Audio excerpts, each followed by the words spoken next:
Maklumat sahih jenama dipercayai. Berita perdana edisi Jumaat 18 Jun. Saya Andy Reza Rohadian. Dan saya Laurendra Fiona Benetbaikan. Saudara, berikut paparan utama malam ini. Doa untuk Malaysia. Perdana Menteri minta rakyat kekal semangat juang hadapi COVID-19.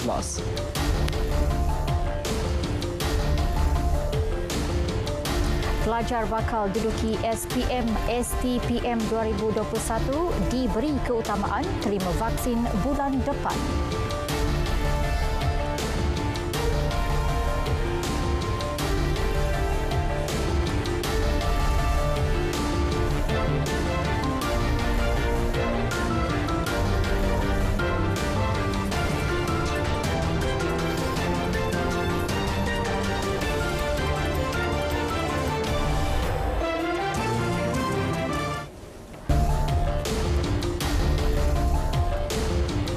Assalamualaikum dan salam sejahtera.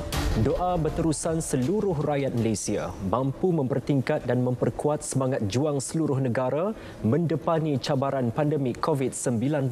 Perdana Menteri Tan Sri Muhyiddin Yassin berkata usaha kerajaan memerangi COVID-19 pasti akan berjaya dengan didokong ribuan petugas barisan hadapan dan sukarelawan di samping rakyat yang bersatu hati terus berjuang sehingga menang.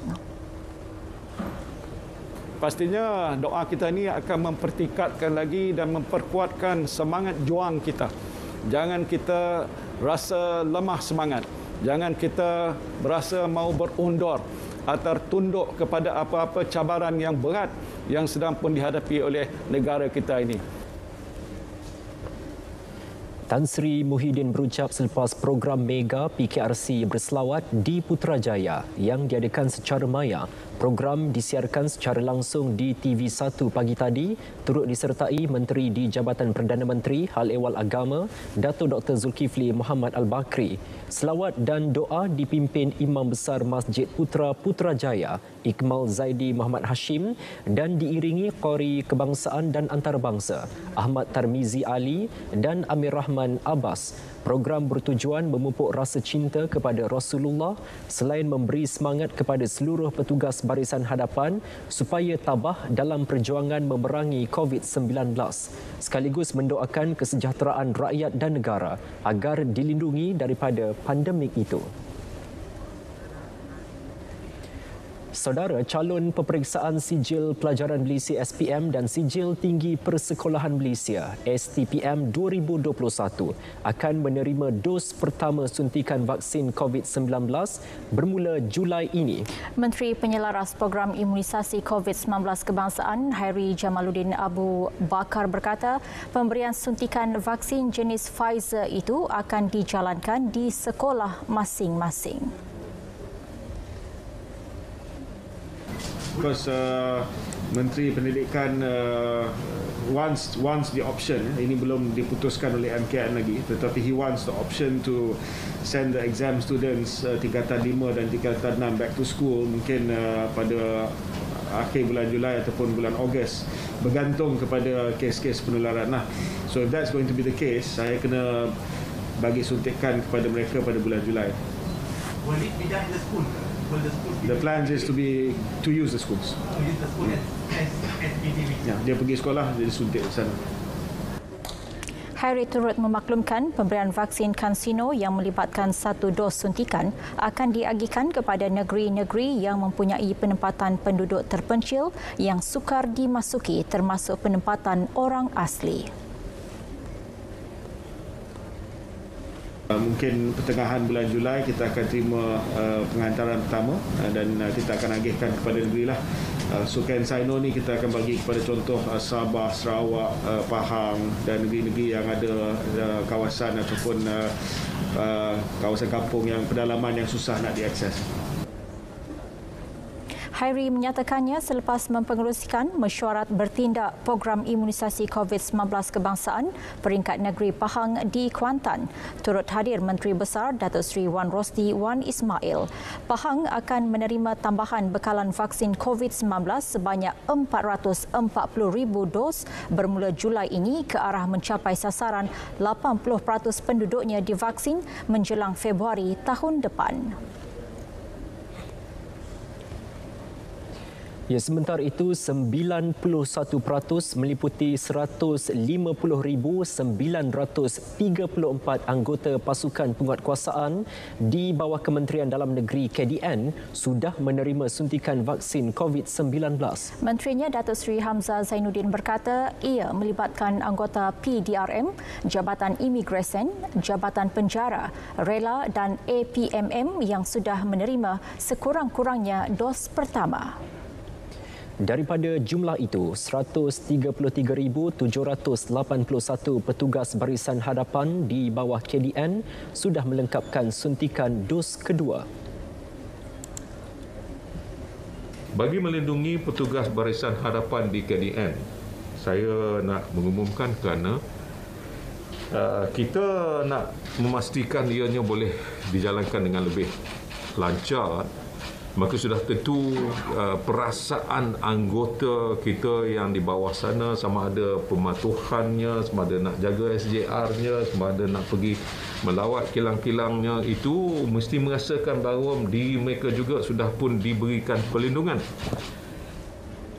Beliau bercakap pada sidang media berkaitan Perintah Kawalan Pergerakan 3.0 di Putrajaya. Anggota polis paling tinggi menerima vaksin dengan 130,326 orang. 96,183 daripadanya telah melengkapkan kedua-dua dos. Ini diikuti Pegawai Jabatan Imigresen melibatkan 14,321 orang dengan 10,976 orang telah menerima dos kedua. Vaksinasi harian bagi program imunisasi COVID-19 kebangsaan terus mencatat peningkatan dengan rekod pemberian sebanyak 221,706 dos semalam. Menteri Kesihatan Datuk Seri Dr. Adham Baba memaklumkan seramai 177,876 individu menerima dos pertama, manakala 43,830 lagi menerima dos kedua. Setakat semalam, seramai lebih 1.520 juta individu telah melengkapkan 2 dos vaksin COVID-19 dan seramai 3.810 juta individu telah menerima dos pertama. Sementara itu, 14,877,336 orang telah mendaftar dengan program imunisasi COVID-19 kebangsaan. Berikut data harian vaksinasi COVID-19 dan pendaftaran mengikut negeri.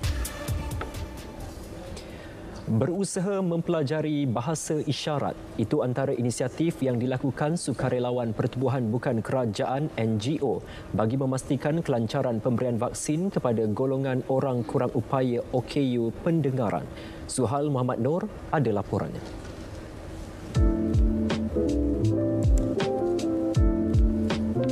Antara 10 ke 15 orang sukarelawan dari Pertubuhan Bukan Kerajaan NGO terlibat membantu Persekutuan Orang Pekak Malaysia di Kompleks Persatuan Bagi Orang Buta Malaysia MAB Brickville yang telah dijadikan pusat pemberian vaksin PPV bagi semua kategori OKU.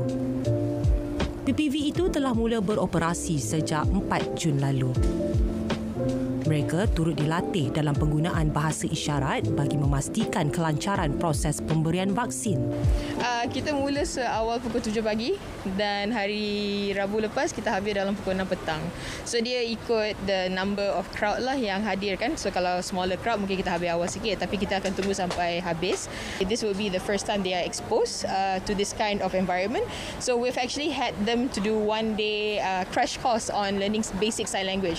So as you can tell, the boys and the girls that are helping, they do know a little bit of basic sign language. So I mean there is trial and error sebab diorang pun belajar satu hari, but I think the urge to help tu overcomes that. Sementara itu, rata-rata OKU yang hadir di PPV berkenaan berpuas hati dengan proses pemberian vaksin tersebut.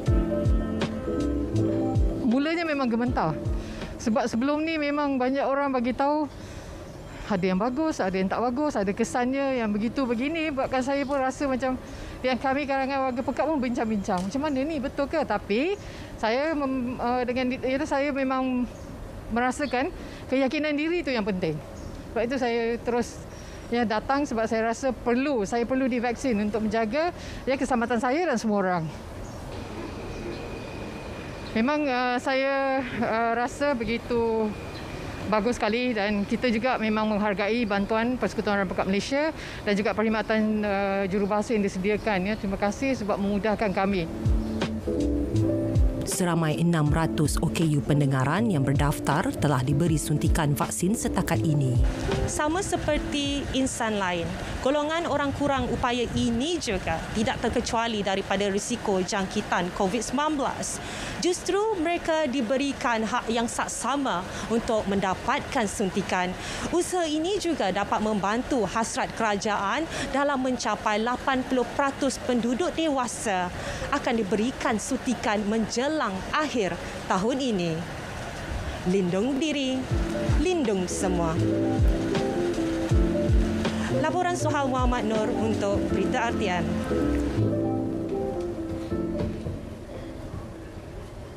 Dalam pada itu, keputusan kerajaan untuk memberi kelulusan kepada sektor swasta bagi perolehan vaksin perlu dilakukan dengan segera. Ini susulan perbincangan khas Majlis Raja-Raja yang menzahirkan pandangan supaya program vaksinasi dipertingkat dengan mengurangkan karena birokrasi supaya matlamat imuniti kelompok dapat dicapai secepat mungkin. Menurut bekas timbalan Ketua Pengarah Kesihatan Datuk Dr. Rohaizat Yon, sektor swasta mampu memainkan peranan aktif dalam operasi dan pemberian vaksin melalui pewujudan lebih banyak pusat pemberian vaksin PPV.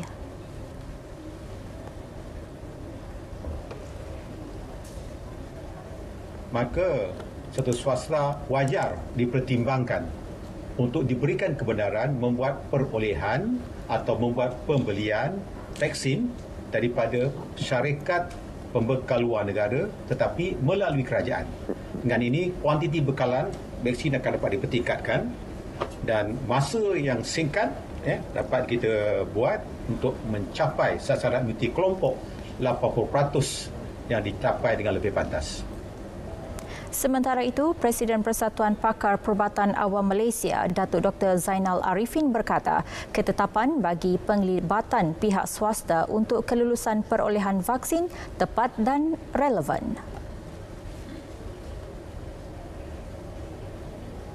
Kita juga berharap pihak ibu pejabat ataupun pihak Putrajaya supaya dapat memberi tanggungjawab serta kreativiti kepada pihak pelaksana di negeri dan di lapangan supaya mereka dapat memberi vaksinasi kepada golongan-golongan mengikut kesesuaian tempat dan masa. Pakar Kesihatan Pekerjaan, Kecemasan dan Kesihatan Awam Dr. Hanafia Basirun pula berpendapat pendekatan itu berupaya mengelak kesesakan di PPV, seterusnya memudahkan urusan bagi masyarakat luar bandar.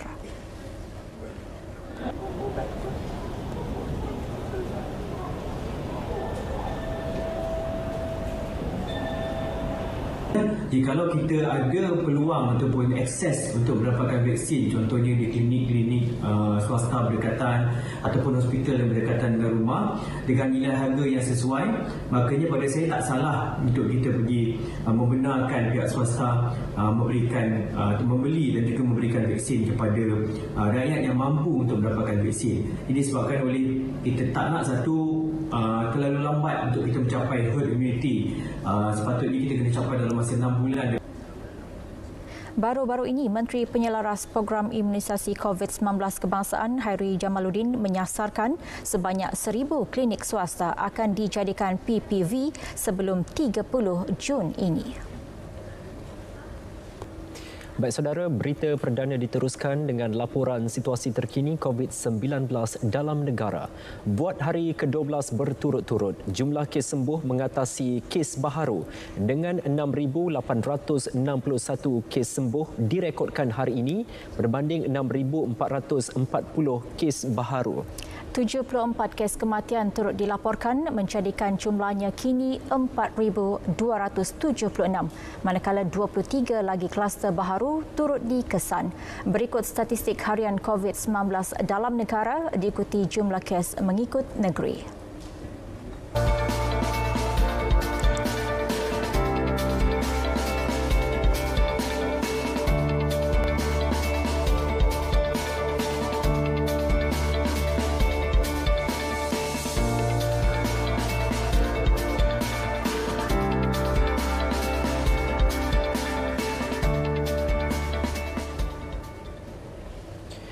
Saudara, sebanyak 300 kes positif dan 7 kematian akibat COVID-19 dilaporkan di Perumahan Awam Desa Rejang Ibu Negara sejak 1 Jun lalu. Menurut Ketua Polis Daerah Wangsa Maju, Superintendent Ashari Abu Samah, kawasan perumahan awam seluas 20.28 ekar itu meliputi 12 blok dengan 2,791 unit kediaman. Ya, kawasan berkenaan telah dikenakan Perintah Kawalan Pergerakan Diperketatkan PKPD bermula tengah malam tadi sehingga 1 Julai ini. Ya, dan untuk 2 blok yang menjadi fokus utama, iaitu blok F dan juga blok L, pihak KKM akan mengambil tindakan untuk swab 100% penduduk di situ. Ya. Mana yang blok-blok lain tu saya dipahamkan oleh pihak PKD, mereka akan membuat saringan terhadap mereka-mereka yang bergejala, warga emas, lebih kurang dalam 10% lah, 10% saja daripada mereka. Dan agihan makanan ini akan kita berikan secara berjadual lah. Dan mereka nanti akan dimaklumkan melalui grup-grup WhatsApp yang telah kita tubuhkan, yang mana setiap wakil daripada blok-blok tu kita dah kenal pasti supaya maklumat dapat disampaikan kepada mereka lah. Ya. Beliau bercakap kepada media selepas membuat tinjauan di Perumahan Awam Desa Rejang. Seramai 250 petugas daripada 9 agensi penguatkuasa terlibat dalam operasi pemantauan di perumahan itu mengenai penduduk yang mempunyai janji temu suntikan vaksin COVID-19. Beliau berkata perkara itu sedang dirujuk dengan pihak pejabat kesihatan daerah. Penduduk dinasihatkan untuk tidak membuat sebarang pesanan makanan atau barangan secara dalam talian buat sementara waktu. Mereka juga diminta patuh dan memberi kerjasama agar proses saringan COVID-19 berjalan lancar. Jumlah anggota penguatkuasa Pasukan Pematuhan Prosedur Operasi Standard SOP yang akan melaksana operasi di lokasi secara rambang atau snap check akan ditambah. Menteri Dalam Negeri Datuk Seri Hamzah Zainuddin berkata ia bagi memperhebat operasi pemeriksaan di kilang dan premis perniagaan. Kekuatan Task Force dan Operasi Pematuhan dan Snapcheck COVID-19 seluruh negara. Jumlah tim 4184. Jumlah kekuatan 19,716. Jumlah pemeriksaan 101,692. Ini pada 17 hari bulan. Penugasan operasi pematuhan jumlah tim 3406. Snapcheck 778. Jadi daripada operasi pematuhan dan Snapcheck ini kita akan tukar supaya lebih kepada Snapcheck yang kita lakukan terhadap kilang-kilang. Jadi anggotanya lebih kurang sama, tetapi penugasan itu akan kita aturkan supaya fokus deployment itu lebih kepada kilang-kilang. 201 kompaun telah dikeluarkan KDN terhadap kilang atau premis perniagaan yang didapati melanggar SOP. Ia hasil pemeriksaan terhadap 48,770 kilang dan premis perniagaan di seluruh negara bermula 14 Jun. Ya, sementara itu 160 buah kilang diarah tutup dalam operasi pemeriksaan oleh pasukan petugas khas operasi pematuhan SOP bagi tempoh 1 Jun sehingga semalam. Turut diarah tutup 17 premis bukan kilang. Menteri Kanan Pertahanan Datuk Seri Ismail Sabri Yaakob dalam kenyataan media memaklumkan secara kumulatif hampir 25,000 kilang dan premis perniagaan telah diperiksa sejak 14 Januari lalu. Beliau turut memaklumkan 382 aduan mengikut kategori yang memerlukan tindakan penguatkuasaan daripada pelbagai kementerian atau agensi telah diterima Majlis Keselamatan Negara MKN dalam tempoh antara 6 Jun sehingga hari ini.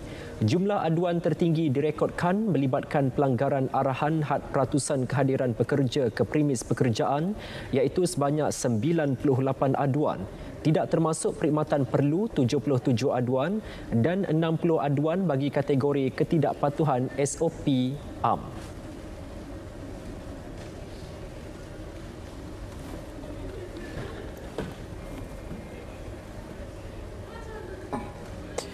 Ya, dalam pada itu, sebanyak 10 buah premis telah dikenakan tindakan dengan 9 daripadanya di kompaun, membabitkan nilai keseluruhan hampir RM190,000. 4 premis terlibat juga diarah tutup berikutan pelbagai kesalahan. Itu adalah hasil operasi bersepadu pematuhan SOP PKP 3.0 sektor perkhidmatan dan perkilangan oleh Polis Daerah Petaling Jaya dengan pelbagai agensi penguatkuasaan lain. Laporan Audi Muhammad Nor.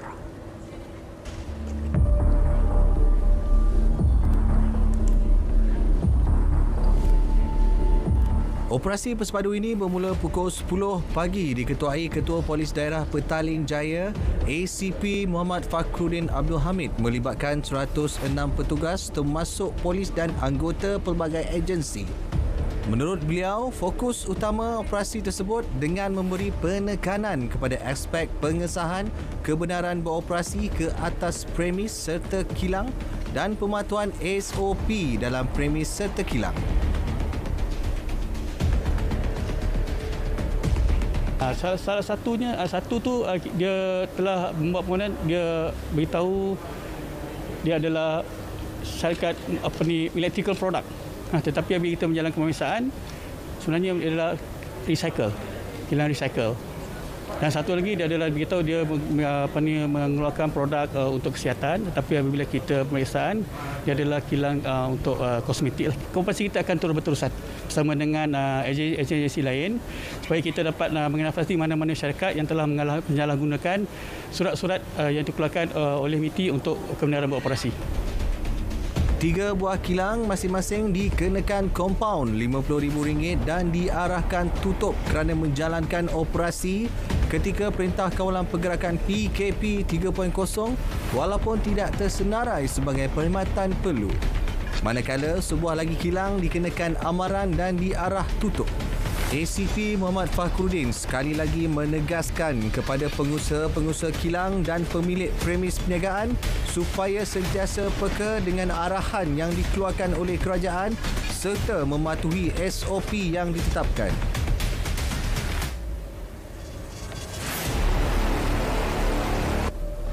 Masih lagi ada pihak yang menyalahgunakan surat kebenaran operasi yang telah dikeluarkan oleh MITI semata-mata untuk mengaut keuntungan.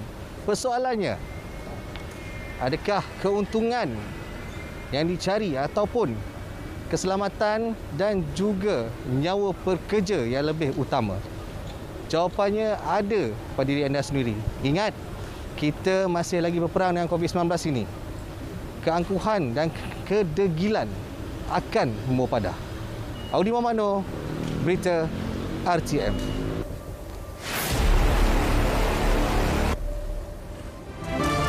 KWSP perkenal e-Pero bantu permudah urusan majikan. Paparannya seketika nanti, terus setia bersama kami.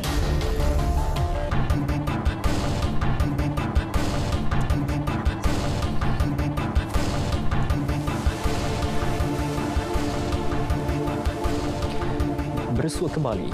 Sistem e-payroll yang diperkenal Kumpulan Wang Simpanan Pekerja KWSP sejajar inisiatif Pelan Jalinan Digital Negara Jendela. Menteri Kewangan Tengku Datuk Seri Zafrul Tengku Abdul Aziz berkata, e-payroll merupakan medium dalam menyokong usaha kerajaan mewujudkan jaringan keselamatan sosial yang lebih komprehensif dalam negara.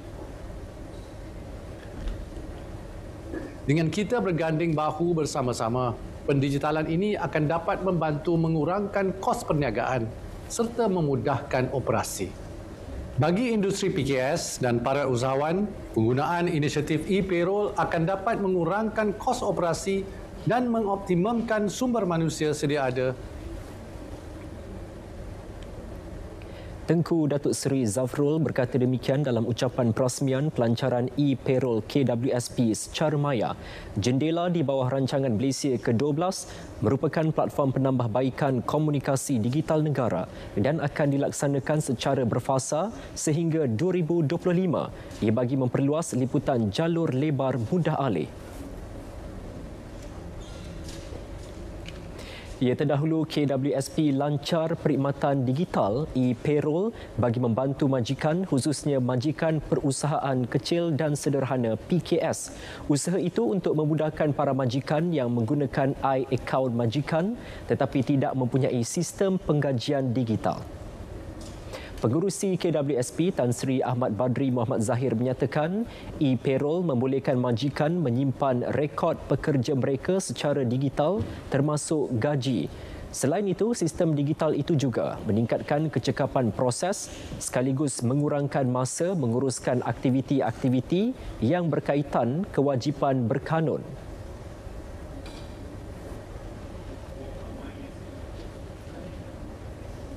Saya amat menyarankan supaya majikan-majikan mengambil manfaat dan menjamu baik kemudahan e-payroll ini. Tiada sebarang yuran, layanan dikenakan dan akses adalah dibuka kepada pengguna iAccount majikan. Saya percaya di masa hadapan KWSP akan memperkenalkan lebih banyak penyelesaian digital seperti e-payroll bagi meningkatkan keupayaan pengoperasian KWSP selaras dengan kehendak dan peredaran zaman. Beliau dalam majlis pelancaran e-payroll secara maya turut menyatakan perkhidmatan digital ini merupakan penambahbaikan kepada kemudahan dalam talian KWSP sedia ada iaitu iAccount majikan. Sistem e-payroll ini dibangunkan dengan kerjasama dan diperakui oleh pihak Lembaga Hasil Dalam Negeri, Pertubuhan Keselamatan Sosial dan Human Resource Development Corporation.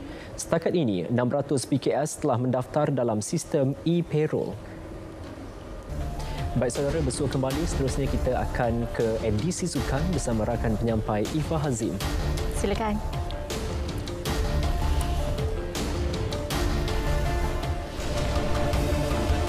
Pemain import Liga M kurang padu.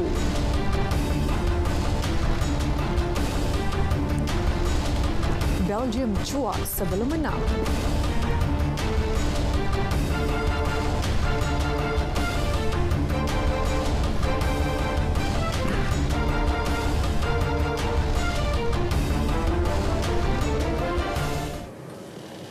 Assalamualaikum dan salam sejahtera. Edisi Sukan anda bersama saya Fahazim.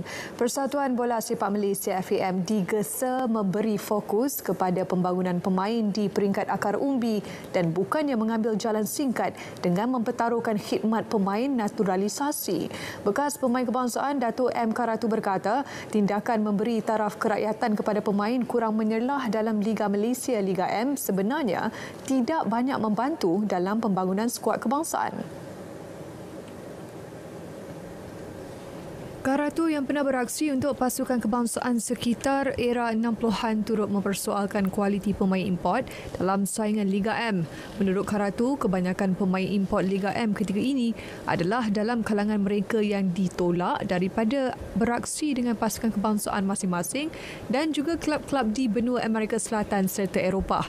Sebagai perbandingan, bekas pengendali berusia 77 tahun itu turut memuji komitmen dan karakter pemain Vietnam yang menunjukkan peningkatan peningkatan mendadak sejak kebelakangan ini. Justeru Karatu yang pernah membimbing skuad bawah 21 tahun kebangsaan, pasukan Liga M seperti Perak dan Kelantan berkata, FAM seharusnya menganalisis statistik dan prestasi serta sikap dan komitmen yang ditunjukkan oleh setiap pemain dalam skuad Harimau Melaya, termasuklah pemain naturalisasi. Ketika ini, skuad negara memiliki 3 pemain naturalisasi iaitu Guilherme Di Paula, 34 tahun dari Brazil, Lidon Krasniki, 29 tahun dari Kosovo dan Muhammadu Sumare, 26 tahun dari Gambia. Dalam pada itu, Persatuan Bola Sepak Malaysia FAM bersedia memperhalusi tawaran Tunku Mahkota Johor Tengku Ismail Sultan Ibrahim yang menawarkan diri untuk menguruskan skuad kebangsaan. Presiden FAM Datuk Hamidin Muhammad Amin dalam satu kenyataan menjelaskan badan induk itu akan meneliti perkara berkenaan sebaiknya mungkin sebelum membuat sebarang keputusan. Menerusi satu kenyataan, Datuk Hamidin berkata FAM sebagai badan induk bola sepak negara mempunyai tata cara, prosedur, peraturan serta mesyuarat tertentu sebelum membuat sesuatu keputusan atau ketetapan. Beliau turut meluahkan penghargaan terhadap tawaran dan cadangan yang dikemukakan Tunku Ismail tersebut. Sementara itu, menyentuh isu pemain naturalisasi, Datuk Hamidin telah mengarahkan Sekretariat FAM untuk membahaskan perkara ini dibincangkan oleh Jawatankuasa Program Naturalisasi FAM secara bersama dengan Jawatankuasa Teknikal dan Pembangunan FAM bagi mengkaji tentang keberkesanan program berkenaan. Selain itu, Datuk Hamidin memaklumkan Jawatankuasa Pengurusan Pasukan Kebangsaan juga masih menunggu laporan penuh postmortem daripada Ketua Jurulatih Kebangsaan Tan Cheng Ho dan barisan kejurulatihannya selepas berakhir tempoh kuarantin pasukan. Ini berkaitan prestasi Harimau Melaya sepanjang pusingan 1 dan pusingan 2, kelayakan Piala Dunia 2022, Piala Asia 2023 serta persediaan awal pasukan bagi menghadapi pusingan akhir kelayakan Piala Asia 2023 yang bakal bermula pada Februari 2022.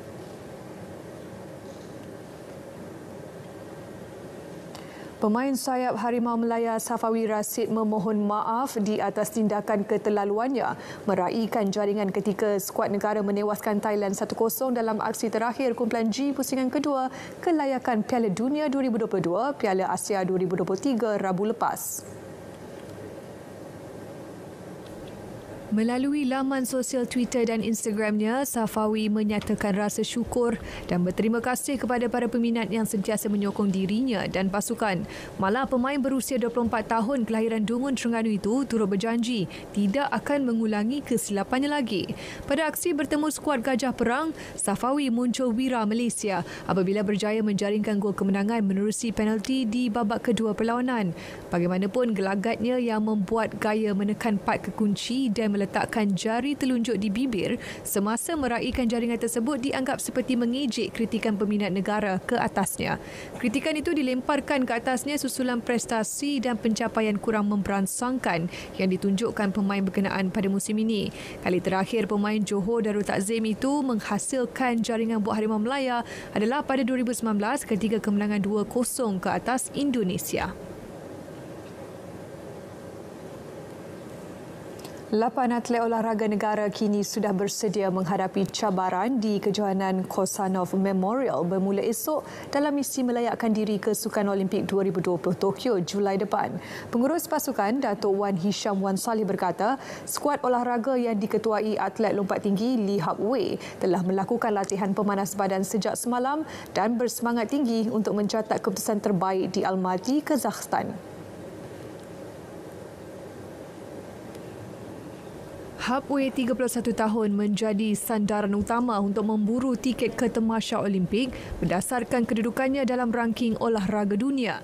Selain itu, skuad olahraga negara turut meletakkan sasaran kejayaan podium ke atas atlet 110 meter lari berpagar Raizam Shah Wan Sofian dan keputusan memuaskan daripada Muhammad Hakimi Ismail yang beraksi dalam acara lompat kijang.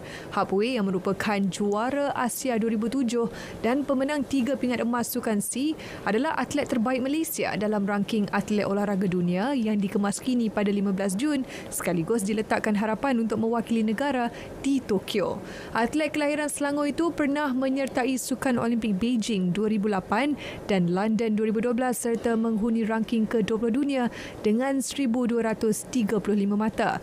Manakala seorang lagi jago lompat tinggi negara, Nauraj Singh Randawa yang memenangi pingat emas di siri Grand Prix Tatabania baru-baru ini berada di ranking ke-46 dengan 1,176 mata. Barisan Pemain Muda Negara memulakan kempen kejohanan antarabangsa Sepanyol 2021 dengan langkah kanan apabila berjaya melepasi cabaran masing-masing di pusingan pertama dan kedua di La Nucia. Pencapaian itu dimulakan dengan pasangan beregu campuran T. Kai Woon, Teo Mei Zing yang menewaskan pilihan keempat, Dominic Sipsit, Serena Aouyong dari Austria 21-10, 21-17 di pusingan kedua sekaligus mara ke suku akhir. Sebelum itu, Kai Woon, Mei Zing beraksi cemerlang di pusingan pembukaan malam tadi dengan menewaskan pasangan Bulgaria Ilian Stoyanov, Ristomira Povoska 21-13, 21-17. Sementara itu, bekas juara dunia remaja Go Jin Wei pula mudah menewaskan pemain tuan rumah Ana Ramirez 21-5, 21-7 dalam masa 19 minit di pusingan pertama. Di pusingan kedua nanti, Jin Wei akan berentap dengan pemenang di antara pemain Perancis Leonie Sweat dan pemain England Abigail Holden. Seorang lagi pemain perseorangan wanita negara Eun Ki Zwan menewaskan Freya Redfern dari England dengan 21-9, 21-15 dan dijangka berdepan cabaran sukar menentang pemain pilihan ketiga Mary Bartolomei dari Perancis di pusingan kedua malam ini. Turut mara pemenang pingat emas Sukan C 2019 yang juga pilihan keempat Eski Sona selepas menewaskan pemain Switzerland Nadia Frankhauser 21-15, 21-10.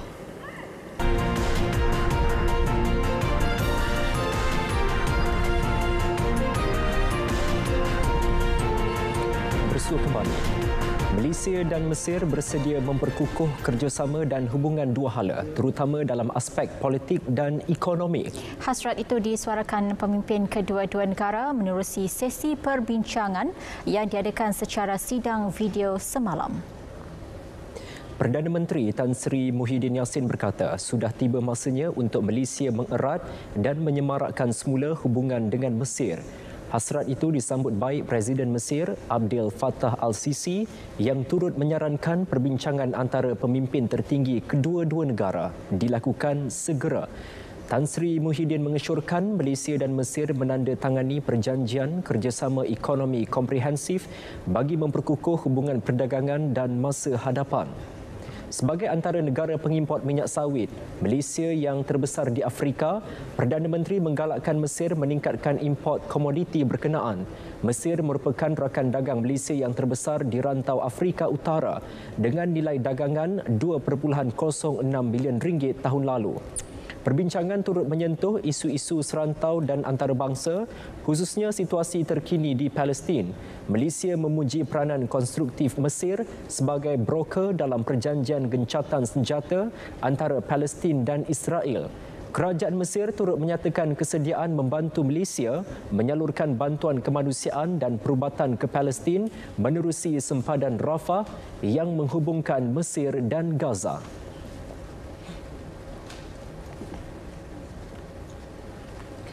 Saudara, pemakaian pelitup separuh muka bakal diwajibkan kembali di Sydney serta PBB rancang adakan mesyuarat agungnya tahun ini secara bersemuka. Manakala kerajaan UK disaman berhubung sistem risiko COVID-19-nya dan epidemik Ebola di Afrika Barat bakal diisytihar tamat hujung minggu ini. Baik itu antara rangkuman dunia malam ini. New South Wales kembali mewajibkan pemakaian pelitup muka di Sydney. Bagaimanapun, pihak berkuasa menetapkan semua acara luar dirancang dengan pelan keselamatan COVID-19 yang baik boleh diteruskan di bandar terbesar di Australia itu. Menurut Pegawai Kesihatan Tempatan, arahan itu susulan kluster baharu yang dikesan di negeri itu. Pelitup muka diwajibkan di sektor perkhidmatan kereta api, bas dan feri untuk tempoh tertentu selama 5 hari serta di semua tempat tertutup termasuk pasaraya dan teater. Anggota Pertubuhan Bangsa Bersatu PBB mempertimbang untuk mengadakan mesyuarat agung pada September depan secara bersemuka dengan kumpulan perwakilan yang lebih kecil daripada biasa. Negara tuan rumah Amerika Syarikat bersetuju untuk mengadakan mesyuarat secara fizikal dengan syarat keselamatan yang ketat. Tahun lalu, mesyuarat Badan Dunia itu diadakan secara maya dengan para pemimpin menghantar rakaman video dan tidak perlu mengunjungi Amerika Syarikat.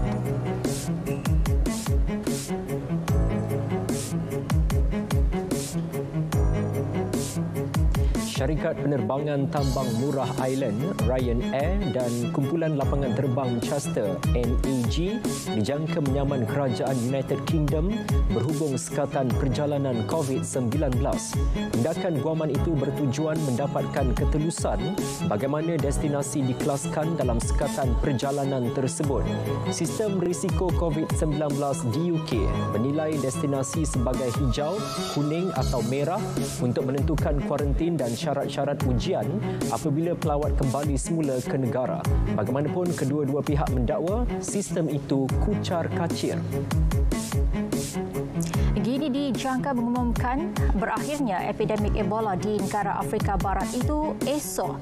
Menteri Kesihatan Remy Lamah berkata tindak balas segera pihak kesihatan menyumbang kepada kejayaan mengawal wabak berkenaan yang muncul semula beberapa bulan lalu. Ebola telah menjangkiti sekurang-kurangnya 16 orang dan meragut 5 nyawa sejak Februari di Guinea. Lebih 11,000 maut di Guinea, Liberia dan Sierra Leone ketika epidemik berkenaan melanda Afrika Barat dari 2013 hingga 2016.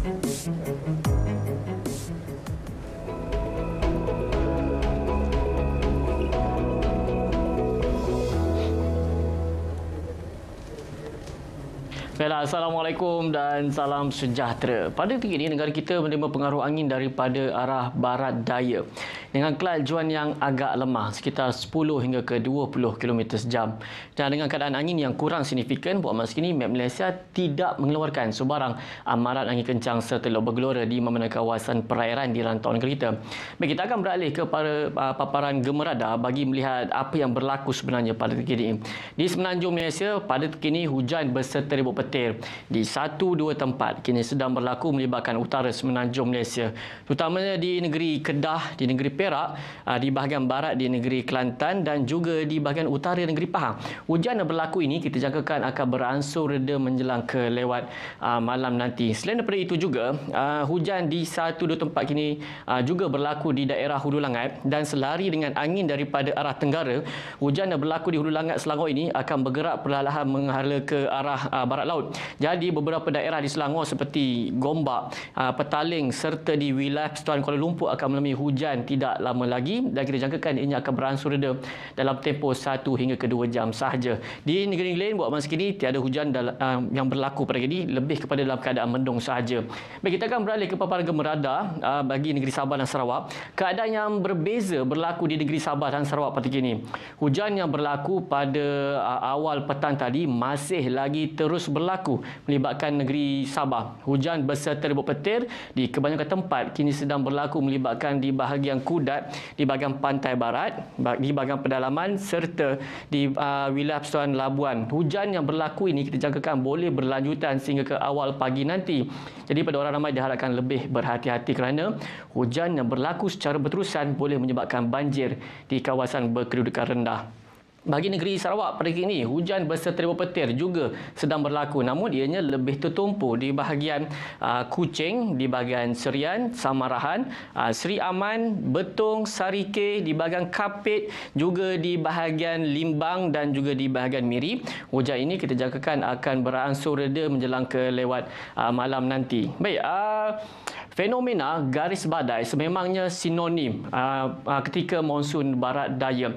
Kebiasaannya fenomena garis badai ataupun squall line boleh membawa hujan lebat ataupun angin kencang ataupun petir boleh berlaku di kawasan pantai barat semenanjung, di kawasan Selat Melaka serta di bahagian perairan negeri Sabah dan juga di barat negeri Sarawak pada awal pagi dan mempunyai jangka hayat sehingga beberapa jam dan menjelang ke esok pagi kita jangkakan pasukan garis badai ini akan berlaku melibatkan di bahagian Selat Melaka Utara dan juga di kawasan perairan negeri Sabah dan Sarawak. Dan harus diingatkan, keadaan ini adalah berbahaya kepada bot-bot kecil serta sukan dan rakit laut. Dan bagi anda, untuk mendapatkan informasi yang lebih terkini, anda boleh layari laman sesawang kami di www.met.gov.my ataupun boleh muat turun aplikasi My Cuaca ataupun My Gempa. Serta anda boleh layari Facebook, Instagram dan juga Twitter. Baiklah, seperpisah kita lihat ramalan cuaca bagi bandar-bandar utama di seluruh Malaysia. Assalamualaikum dan salam sejahtera.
Masih bersama berita perdana. Kementerian Perdagangan Dalam Negeri dan Hal Ehwal Pengguna KPDN-HEP bersama-sama Kementerian Pertanian dan Industri Makanan MAFI berganding bahu dalam memastikan bekalan sayur tidak terjejas biarpun PKPD dikenakan di Kampung Raja Cameron Highlands. Untuk itu, beberapa langkah akan dilaksanakan agar pengeluaran dan pengedaran sayur berjalan seperti biasa. Menerusi kenyataan medianya, KPDN-HEP memaklumkan kerajaan akan mengusulkan supaya suntikan vaksin diberikan kepada pekebun sayur dan pekerja-pekerjanya. PDRM pula akan diminta membenarkan pergerakan lori-lori untuk membawa keluar sayur dari Cameron Highland. Pemantauan akan diteruskan KPDN-HEP bagi mengambil tindakan terhadap mana-mana pihak yang sengaja mengambil keuntungan secara tidak munasabah atau mencatut. Orang ramai dinasihatkan tidak membuat pembelian panik kerana bekalan sayur adalah stabil dan mencukupi.